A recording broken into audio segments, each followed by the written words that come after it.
ಎಲ್ರಿಗೂ ನಮಸ್ಕಾರ. ಎಲ್ಲರೂ ಹೇಗಿದ್ದೀರಾ? ಇವತ್ತು ರೆಸ್ಟೋರೆಂಟ್ ರೀತಿಲಿ ಅದ್ಭುತ ರುಚಿಯಾಗಿರುವಂತಹ ಎಗ್ ಮಸಾಲ ರೆಸಿಪಿನ ನಿಮ್ಮೊಂದಿಗೆ ಶೇರ್ ಮಾಡ್ತಾ ಇದ್ದೀನಿ. ಅದರಿಗಿಂತ ಮುಂಚೆ ಯಾರ್ಯಾರು ನನ್ನ ಚಾನಲ್ಗೆ ಸಬ್ಸ್ಕ್ರೈಬ್ ಆಗಿಲ್ವೋ ಅವರು ದಯವಿಟ್ಟು ಸಬ್ಸ್ಕ್ರೈಬ್ ಮಾಡ್ಕೊಳ್ಳಿ.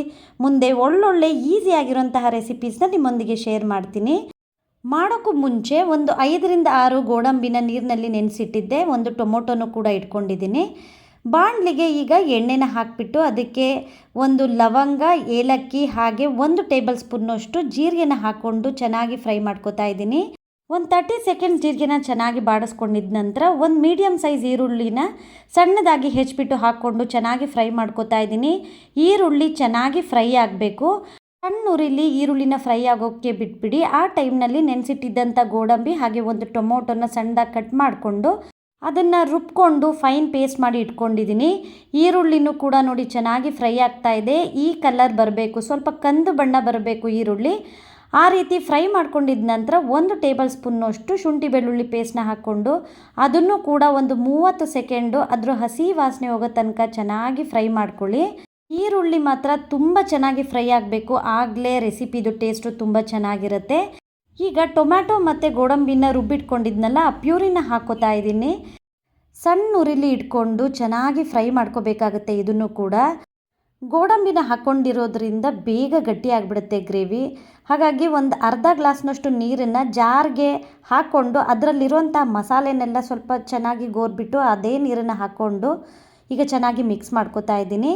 ಈಗ ಕೆಲವು ಮಸಾಲೆಗಳನ್ನ ಹಾಕ್ಕೋತಾ ಇದ್ದೀನಿ. ಅರ್ಧ ಟೇಬಲ್ ಸ್ಪೂನ್ ಅರಿಶಿನ ಪುಡಿ, 1 ಟೇಬಲ್ ಸ್ಪೂನ್ನಷ್ಟು ಖಾರ ಪುಡಿ, ಅರ್ಧ ಟೇಬಲ್ ಸ್ಪೂನ್ ಜೀರಿಗೆ ಪುಡಿ, 1 ಟೇಬಲ್ ಸ್ಪೂನ್ ಧನಿಯಾ ಪುಡಿ ಹಾಗೆ ಅರ್ಧ ಟೇಬಲ್ ಸ್ಪೂನ್ನಷ್ಟು ಕಾಶ್ಮೀರಿ ಚಿಲ್ಲಿ ಪೌಡರ್ನ ಹಾಕ್ಕೊಂಡು ರುಚಿಗೆ ತಕ್ಕಷ್ಟು ಉಪ್ಪನ್ನು ಹಾಕ್ಕೊಂಡು ಚೆನ್ನಾಗಿ ಮಿಕ್ಸ್ ಮಾಡ್ಕೋತಾ ಇದ್ದೀನಿ.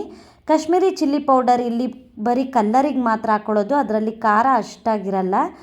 ಈಗ ಚೆನ್ನಾಗಿ ಮಿಕ್ಸ್ ಮಾಡಿಕೊಂಡು ಮತ್ತೆ ಒಂದು ಅರ್ಧ ಗ್ಲಾಸ್ನಷ್ಟು ನೀರನ್ನು ಹಾಕ್ಕೊಂಡು ಅದನ್ನು ಕೂಡ ಚೆನ್ನಾಗಿ ಮಿಕ್ಸ್ ಮಾಡಿಕೊಂಡು ಈಗ ಮಸಾಲೆ ಎಲ್ಲ ಚೆನ್ನಾಗಿ ಬೇಯಬೇಕು. ಹಾಗಾಗಿ ಮುಚ್ಚಳ ಮುಚ್ಚಿ ಒಂದು 3ರಿಂದ 4 ನಿಮಿಷ ಸಣ್ಣ ಉರಿ ಮಾಡಿಬಿಟ್ಟು ಬಿಟ್ಬಿಡಿ. ಚೆನ್ನಾಗಿ ಕುದಿಬೇಕದು, ಆ ಮಸಾಲೆಗಳದ್ದು ಹಸಿ ವಾಸನೆ ಹೋಗಬೇಕು. ಗಟ್ಟಿನೂ ಕೂಡ ಆಗ್ತಾ ಇದೆ. ಹಾಗಾಗಿ ಮತ್ತೆ ಒಂದು ಅರ್ಧ ಗ್ಲಾಸ್ನಷ್ಟು ನೀರನ್ನು ಹಾಕೋತಾ ಇದ್ದೀನಿ. ನೀರನ್ನು ಹಾಕ್ಕೊಂಡು ಒಂದು ಸಾರಿ ಹಾಗೆ ಮಿಕ್ಸ್ ಮಾಡ್ಕೋತಾ ಇದ್ದೀನಿ. ಮೊಟ್ಟೆಯಿಂದ ಎಷ್ಟೊಂದು ರೆಸಿಪೀಸ್ನ ನೀವು ಮಾಡಿರ್ಬೋದು, ಆದರೆ ಈ ರೆಸಿಪಿನ ನೀವು ಮಾಡಿದ್ರೆ ಖಂಡಿತ ತುಂಬ ಇಷ್ಟಪಡ್ತೀರಾ. ಹಾಗೆ ಮತ್ತೆ ಮತ್ತೆ ಮಾಡ್ಕೊಳ್ಳೋದ್ರಲ್ಲಿ ಸಂದೇಹನೇ ಇಲ್ಲ. ಈಗ ಅದಕ್ಕೆ ಸ್ವಲ್ಪ ಕೊತ್ತಂಬರಿ ಸೊಪ್ಪನ್ನು ಹಾಕಿ ಹಾಗೆ ಮಿಕ್ಸ್ ಮಾಡಿಕೊಂಡು 1-2 ಟೇಬಲ್ ಸ್ಪೂನ್ನಷ್ಟು ಫ್ರೆಶ್ ಕ್ರೀಮ್ನ ಹಾಕೋತಾ ಇದ್ದೀನಿ. ಫ್ರೆಶ್ ಕ್ರೀಮ್ ಇಲ್ಲ ಅಂದರೆ ಹಾಲಿನ ಕೆನೆನ ಸ್ವಲ್ಪ ಚೆನ್ನಾಗಿ ಬೀಟ್ ಮಾಡಿಬಿಟ್ಟು ಹಾಕ್ಕೊಳ್ಳಿ, ಅದು ಕೂಡ ಚೆನ್ನಾಗಿರುತ್ತೆ. ಈಗ ಒಂದು ಸಾರಿ ಮಿಕ್ಸ್ ಮಾಡಿಬಿಟ್ಟು ಮುಚ್ಚಳ ಮುಚ್ಚಿ 1-2 ನಿಮಿಷ ಇದನ್ನು ಚೆನ್ನಾಗಿ ಕುದಿಯೋಕ್ಕೆ ಬಿಡಬೇಕು. ಕೆನೆ ಹಾಕಿರ್ತೀವಲ್ಲ, ಹಾಗಾಗಿ 1-2 ನಿಮಿಷ ಚೆನ್ನಾಗಿ ಕುದಿಯೋಕ್ಕೆ ಬಿಟ್ಬಿಡಿ. ಗಟ್ಟಿ ಆಗ್ತಾ ಇರುತ್ತೆ. ಹಾಗಾಗಿ ಮುಚ್ಚಳನ ತೆಗ್ದುಬಿಟ್ಟು ಹಾಗಾಗಿ ನೋಡ್ತಾ ಇರಿ, ಇಲ್ಲಾಂದರೆ ತಳ ಹಿಡಿದ್ಬಿಡುತ್ತೆ. ಈಗ ಚೆನ್ನಾಗಿ ಒಂದು ಸಾರಿ ಮಿಕ್ಸ್ ಮಾಡಿಕೊಂಡು ನಾನು ಒಂದು ಅರ್ಧ ಟೇಬಲ್ ಸ್ಪೂನಷ್ಟು ಸಕ್ಕರೆನ ಹಾಕೋತಾ ಇದ್ದೀನಿ. ಹಾಗೆ ಅರ್ಧ ಟೇಬಲ್ ಸ್ಪೂನಷ್ಟು ಗರಂ ಮಸಾಲ, 1 ಟೇಬಲ್ ಸ್ಪೂನಷ್ಟು ಕಸೂರಿ ಮೇಥಿನ ಹಾಕ್ಕೊಂಡು ಉಪ್ಪನ್ನು ನೋಡ್ಕೊಳ್ಳಿ, ಬೇಕಂದರೆ ಉಪ್ಪನ್ನು ಹಾಕ್ಕೊಳ್ಳಿ. ಈಗ ಒಂದು ಸಾರಿ ಎಲ್ಲದನ್ನು ಚೆನ್ನಾಗಿ ಮಿಕ್ಸ್ ಮಾಡಿಕೊಂಡು ಮೊಟ್ಟೆನ ಹಾಕ್ಕೋತಾ ಇದ್ದೀನಿ. ಒಂದೇ ಮೊಟ್ಟೆನ ಈ ರೀತಿ ಬೌಲ್ಗೆ ತಕ್ಕೊಂಡು ಹಾಕೋತಾ ಇದ್ದೀನಿ. ನೀವು ಹಾಗೇನೂ ಕೂಡ ಒಡೆದ್ಬಿಟ್ಟು ಹಾಕ್ಕೊಬೋದು, ಆದರೆ ಕೆಲವು ಮೊಟ್ಟೆಗಳು ಒಳಗೆ ಕೆಟ್ಟೋಗಿರುತ್ತೆ.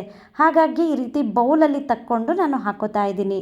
ನಾನು ಹಾಕಿರೋಂತಹ ಮಸಾಲೆ ಎಲ್ಲ ಕೇವಲ 3 ಮೊಟ್ಟೆಗೆ ಮಾತ್ರ ಹಾಕಿರೋವಂಥದ್ದು.